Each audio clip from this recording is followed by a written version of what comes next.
Everyone, welcome back. This is part two of a two-part series where I share the best of my travels. And I'm talking about 10 categories and choosing one country for each category. If you missed part one, please check it out here, linked at the top. If you already have checked out part one, great. Let's get into part two. So the next category that I'm going to talk about is the most culturally immersive. This was very, very hard for me to choose because I've been to some places where I feel like the culture just exudes and it's just endless. But there's one country that holds a very special place in my heart because I lived there for a couple years and also because I had a very unique experience. So that country for this category is Indonesia. I spent 2.5 years in a village in Indonesia as a Peace Corps volunteer. Very unique experience, and I lived with two host families, both incredible host families. I ended up here because I wanted to live in a way that was very different than the way I was brought up. And I think I got what I was asking for. I lived in a tiny village with no more than a few thousand people. I had to wash my clothes on rocks. I ate the same thing pretty much every single day. My host family were Muslim. I helped them to work in the rice paddies whenever I could. It was incredibly hot. There were a lot of mosquitoes. I had to get used to the fact that there was no sense of privacy and more sense of community. There were so many things that I experienced by living in this country, and it completely changed my life. But I'm ranking Indonesia as the most culturally immersive place that I've ever been to because it offers so much. Indonesia consists of 17,000 islands, at which around 3,000 are inhabited by people. I tell friends and family whenever they ask me about Indonesia that each island feels like it's its own country because it has its own culture. You bounce to another island, you'll hear a different language, you'll find different food, and you'll find different traditions. Bahasa Indonesia, the language of Indonesia, only exists because the government realized at some point that they needed a language that would unite everyone. Everyone's first language is actually the language of the island. So Bali is Balinese, Java is Javanese, Madura is Madurese, but Bahasa Indonesia unites everyone. So that gives you a sense of just how vast and unique this place is. It is the most densely populated Muslim country in the world, but Christianity does exist. The landscape is absolutely stunning. Indonesians are such giving and caring people, and they really are curious and open to foreigners. I never felt unsafe when I was in Indonesia, and my host families took care of me so well. So much so that I felt like I was their own son, that I was a part of their family. I was included in funeral traditions. I was included in prayer traditions. I was included in cow racing traditions, so many different traditions. And I felt like their culture was just endless. It was a fully immersive experience that I had when I was living there from the age of 23 to 25, and it made a permanent impression on me. I learned new things about respect. I learned new things about family. I learned new things about what it means to be proud of where you're from. I learned new things about community. I learned that if you don't eat rice, then you really haven't eaten yet. Indonesia is a truly, truly special place. And every day I'm grateful that when I became a volunteer, that I was assigned to live and to volunteer in this country. I feel truly lucky to have had the experience that I did in Indonesia, and it's something that I carry with me every single day. There's not a day that goes by where I don't think of Indonesia and my host families. Most people, when they think of Indonesia, think of Bali, and Bali is a great place. But anytime I talk about Indonesia, I try to stress that there's so much more to Indonesia than Bali. So if you go, please, I am begging you, schedule some time for Bali if you'd like, but schedule some time as well to venture outside of Bali and explore the rest of this country. It's incredible. It has wildlife, it has volcanoes, it has oceans, it has everything. But really try to spend the time to connect to Indonesians. Not a lot of Indonesians speak English, but they try really hard and would love to have the opportunity to practice English. So connect with some locals and make some friends. And I promise you, it'll transform your experience and you as a person. I'll share a quick personal story. When I was a volunteer teacher there, I was working alongside another Indonesian. And as co-teachers, we planned together and we taught together. Unfortunately, at a young age, my co-teacher was diagnosed with diabetes and he ended up passing away. I'd never been to a funeral before, and I'll never forget the day when I was teaching and he had been out sick and it was announced that he had passed away. And the day immediately ended, classes were all canceled, and all of the teachers and all of his family members gathered. We got on the motorcycles and we drove to his house to pick him up, and we buried him immediately. I'll never forget the agony that his parents were in as they had to lay him in the ground. And I'll never forget the experience of being part of a community where we were all honoring this individual, the beautiful life that he had and everything that he contributed to our lives. And seeing as how that was my first funeral I'd ever been to, it was a lot to take in. And it really made me think a lot about death and how, at least where I'm from in the United States, death seems to be a life stopping event, a life stopping force. Whereas in Indonesia, it's just a part of life. It's something that happens. And although it still hurts and makes people sad, it's something that we take a moment to acknowledge and then we move on. It doesn't mean that we forget about that person, but it's just something that's a part of everyday life. So I'll never forget that experience, my co-teacher, rest in peace, and how it transformed my view of death. This next category is the warmest people. I always like to say that my favorite places I've ever lived or visited are because of the warmest people. This decision wasn't too difficult, but maybe it's because I'm biased and it's because I'm currently living here. But the country I chose for this category is Brazil. I've spent a lot of time in Latin America. I speak Spanish. I've made lots of relationships, and I feel like I understand the culture. However, coming to Brazil was a very eye-opening experience because although Brazilians were full of life, like I feel like all Latinos are, Brazilians had this extra warmth to their own people and foreigners that felt new to me. Now, I live in a city that's not international at all, Salvador. And as a foreigner here, I feel like I get a lot of attention, but it's not weird attention. I think it's just because Brazilians are very curious about other people and they genuinely just want to know who you are and to hang out with you and to spend time with you. It's been very easy to approach Brazilians, to become friends with Brazilians, to be invited to spend time with them or to their homes. And they're always giving, whether it's with their time, their energy, food, drinks, partying. Brazilians live a lifestyle that I feel like resonates with me.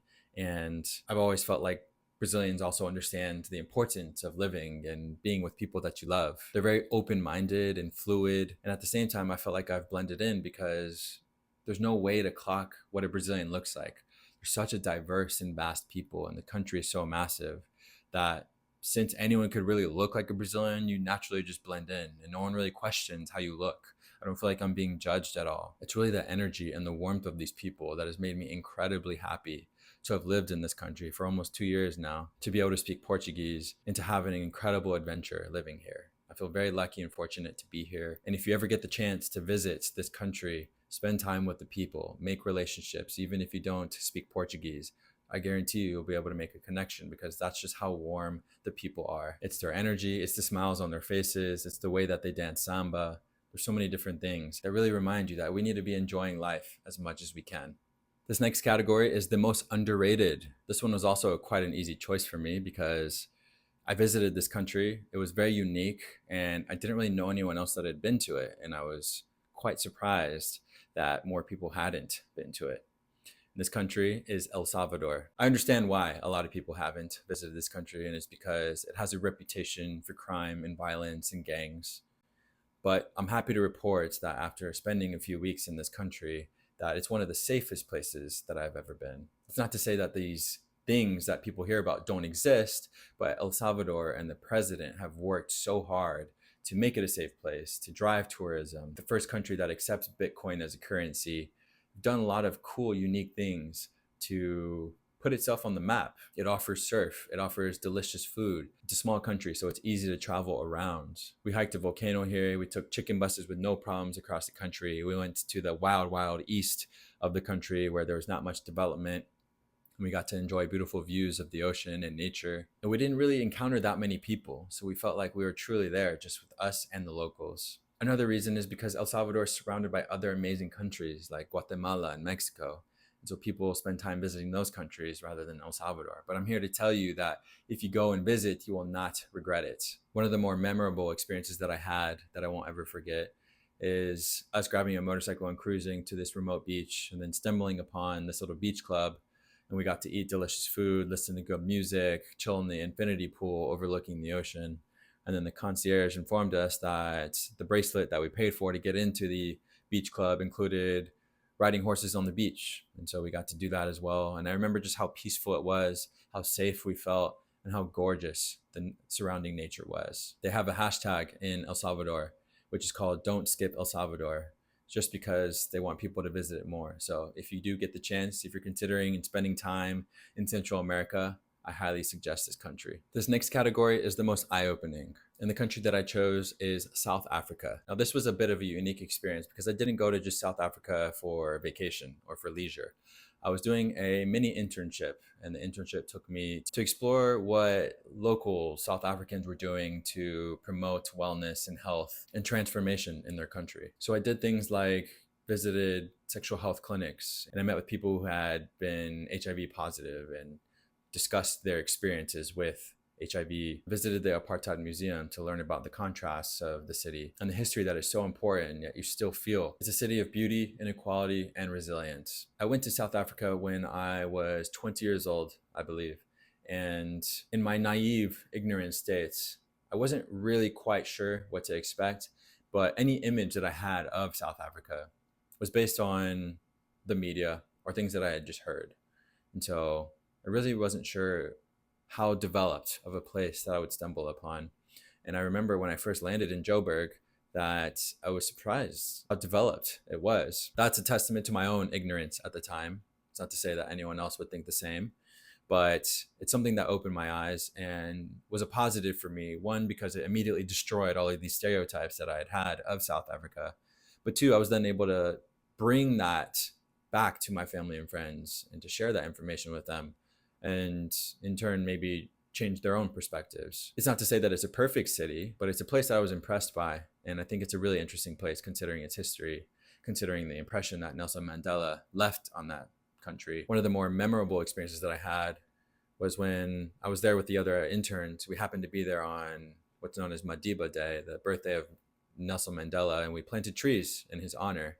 And it was really cool to collectively do that with the community because it felt like we were making an impact. And it was nice to just experience how important he is as a figure to the country and still to the world. I know South Africa has so much more to offer. I'm dying to go to Cape Town on the coast, and I know I will get there someday. Maybe I'll even live there someday.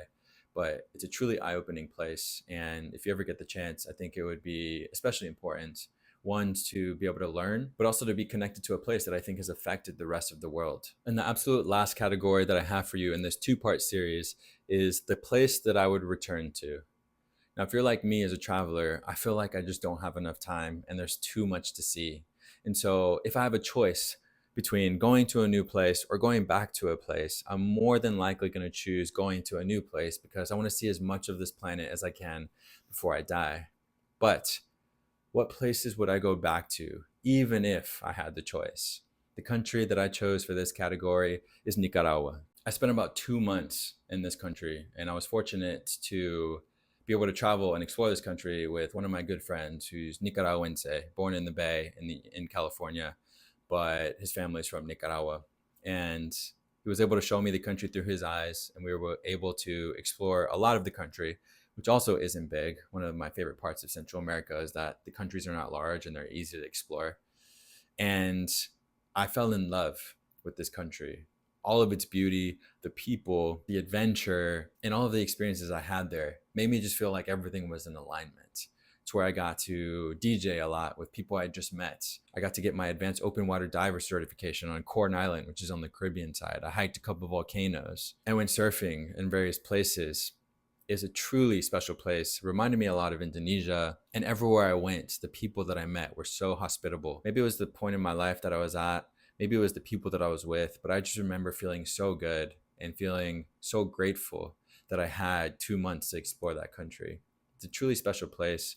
I don't feel like a lot of people get there. I think it gets overlooked by its neighbor, Costa Rica, which is also a beautiful country. But Nicaragua has so much to offer, and it's absolutely a legendary place. One of the unique experiences that I had, and that most people try to seek out when they visit this country, is going boarding down a volcano. You can go to the north of the country and grab a board through a rental agency and board down this volcano. And a lot of people try to beat the record for the fastest going down the mountain. It's a crazy experience, but it's an absolute thrill. I'd never heard of doing something like this before anywhere else that I had visited. And I was quite terrified when I had strapped the board on and then I looked over the side of the volcano that I was going to be sliding down. Fortunately, I didn't have any injuries and it was an epic experience. But this country offers so much. The island of Ometepe is super beautiful. Grab a motor, grab a motorcycle and cruise along volcanoes and lush green vegetation. Relax, do yoga, meditate. One thing I also loved was that there's a pretty defined backpacker trail throughout the country.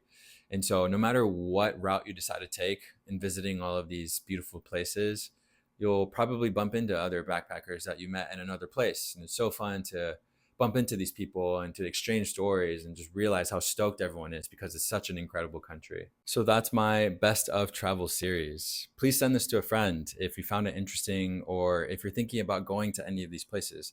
I'm more than happy to answer more questions. This was incredibly fun for me to make because I can talk endlessly about my travels and my experiences. And I'm so incredibly passionate about traveling because it has shaped me and continues to shape the person that I am today. It's an incredible privilege to be able to travel, and I never want to take it for granted. And I hope that everyone gets the opportunity to travel. Traveling has helped me to widen my perspective. I truly feel like it's made me a wiser person. And I'm constantly thinking about exploring and meeting people who are vastly different than me and learning from these people and trying to connect with these people and coexist, even though we may be very different from each other. I think it's the beauty of being human and being alive on this planet at this exact moment. None of this is going to matter in 100 or 150 years when we're all gone. But if I can continue to explore this beautiful planet while we can and to form great memories and to have these incredible experiences and to be a better person because of it, then I'm going to do that as much as I can for as long as possible. Once again, thank you for watching. I hope I've inspired you in some way. If you're thinking about booking a trip,